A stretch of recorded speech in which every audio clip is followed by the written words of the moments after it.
ఏలూరు జిల్లాలో రాజకీయ చర్చకు దారితీస్తున్న అంశాలు రోజురోజుకు పెరుగుతున్నాయి. జిల్లా అభివృద్ధి, సంక్షేమ కార్యక్రమాల అమలుపై ప్రభుత్వం సమీక్షలు నిర్వహిస్తుందని చెబుతున్నప్పటికీ మరోవైపు రేషన్ బియ్యం, అక్రమ రవాణా, ఇసుక, మట్టి, అక్రమ తవ్వకాలు, కలప స్మగ్లింగ్ వంటి అంశాలపై ప్రతిపక్షం వరుస ఆరోపణలు చేస్తుంది.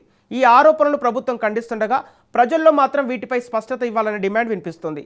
జిల్లా ఇన్ఛార్జి మంత్రి నాదెండ్ల మనోహర్ ఈ అంశాలపై ప్రత్యేక దృష్టి సారిస్తారా, లేక ఆరోపణలపై సమగ్ర సమీక్ష నిర్వహిస్తారా? ఏలూరు జిల్లాలో అసలు పరిస్థితి ఏంటి? Let's watch.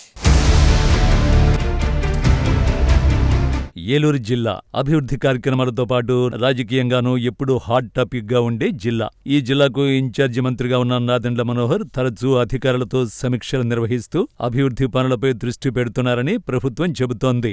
అయితే జిల్లాలో మరోవైపు వినిపిస్తున్న కొన్ని ఆరోపణలు ఇప్పుడు రాజకీయ చర్చకు దారితీస్తున్నాయి. అక్రమాలపై ప్రభుత్వం మౌనం పాటిస్తోందని ప్రతిపక్షం విమర్శిస్తుండగా అధికార యంత్రాంగం మాత్రం చట్టం ప్రకారం చర్యలు తీసుకుంటున్నామని చెబుతోంది.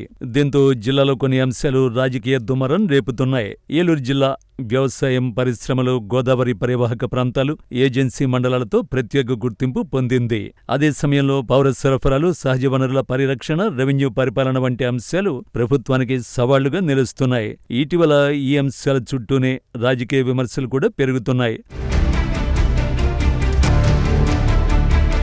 ఏలూరు జిల్లా ఇన్ఛార్జి మంత్రిగా నాదెండ్ల మనోహర్ కీలక బాధ్యతలు నిర్వహిస్తున్నారు. రాష్ట్రంలో పౌర సరఫరాలు, ఆహార వినియోగదారుల వ్యవహారాల శాఖ మంత్రిగా, జనసేన రాజకీయ వ్యవహారాల కమిటీ చైర్మన్ గా బిజీ షెడ్యూల్ ఉన్న జిల్లాపై ప్రత్యేక దృష్టి ఉందని ప్రభుత్వం చెబుతోంది. జిల్లా అభివృద్ధి, సంక్షేమ పథకాల అమలు, అధికారులతో సమీక్షలు, అభివృద్ధి పనులపై వరుస సమావేశాలు అన్నీ జరుగుతున్నాయి. కానీ ఈ సమీక్షల మధ్య జిల్లాలో వినిపిస్తున్న అక్రమాల ఆరోపణలపై కూడా అదే స్థాయిలో సమీక్ష జరిగిందా లేదా అన్నది ఇప్పుడు ప్రధాన ప్రశ్నగా మారింది. ఒకవైపు జిల్లాలో రేషన్ బియ్యం అక్రమ రవాణా జరుగుతోందని ప్రతిపక్షాలు ఆరోపిస్తుండగా, మరోవైపు ఇసుక, మట్టి అక్రమ తవ్వకాలపై స్థానికంగా తరచూ విమర్శలు వినిపిస్తున్నాయి. ఏజెన్సీ ప్రాంతాల్లో కలప అక్రమ రవాణాపైన ప్రశ్నలు లేవనెత్తుతున్నారు. ఇవన్నీ కేవలం రాజకీయ ఆరోపణలేనా, లేక నిజంగానే క్షేత్రస్థాయిలో సమస్య ఉందా అనేది అధికారులు తేల్చాల్సిన విషయం. అయితే ప్రజల్లో మాత్రం జిల్లాలో ఇంత చర్చ జరుగుతుంటే బాధ్యులు ఎందుకు స్పందించడం లేదన్న ప్రశ్న వినిపిస్తోంది. మరోవైపు అక్రమాలకు అడ్డుకట్ట వేయడంలో ప్రభుత్వం విఫలమైందని ప్రతిపక్షం విమర్శిస్తోంది. రేషన్ బియ్యం మాఫియా, ఇసుక, మట్టి అక్రమ తవ్వకాలు, కలప స్మగ్లింగ్ ఇవన్నీ జిల్లాలో చర్చనీయాంశాలవుతున్నా అధికారుల నుంచి పెద్దగా స్పందన కనిపించడం లేదని ప్రతిపక్షం ఆరోపిస్తోంది. అసలు అవినీతి అక్రమాలపై చర్యలు ఎక్కడా, కేసులెక్కడా, అక్రమాలపై ఉక్కుపాదం ఎక్కడా అంటూ నిలదీస్తోంది.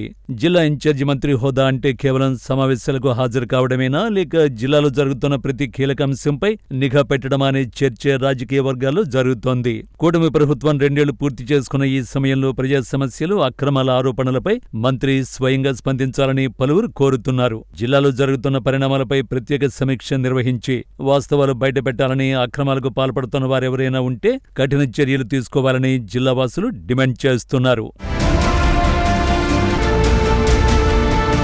మొత్తానికి ఏలూరు జిల్లాలో వినిపిస్తున్న అక్రమాల ఆరోపణలపై ప్రభుత్వం అధికారులు ఏం చెబుతారు? జిల్లా ఇన్ఛార్జి మంత్రి నాదెండ్ల మనోహర్ ఇప్పటికైనా స్పందిస్తారా? ఆరోపణలపై సమగ్ర విచారణకు ఆదేశిస్తారా, లేక ఈ విమర్శలు ఇలాగే కొనసాగుతాయా అన్న సమాధానం కోసం జిల్లా ప్రజలు, ప్రతిపక్ష నాయకులు ఎదురు చూస్తున్నారు.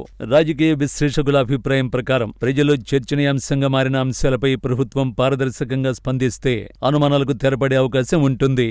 ఆరోపణలు నిరాధారమైతే వాటిని అధికారికంగా ఖండించడం, ఒకవేళ వాస్తవాలంటే బాధ్యులపై చట్టపరమైన చర్యలు తీసుకోవడం ద్వారా ప్రజల్లో విశ్వాసం పెరుగుతుందని వారు అభిప్రాయపడుతున్నారు. మొత్తానికి ఏలూరు జిల్లాలో వినిపిస్తున్న ఈ ఆరోపణలు రాజకీయ ఆరోపణలుగానే మిగిలిపోతాయా, లేక సమగ్ర విచారణకు దారితీస్తాయా అనేది చూడాలి.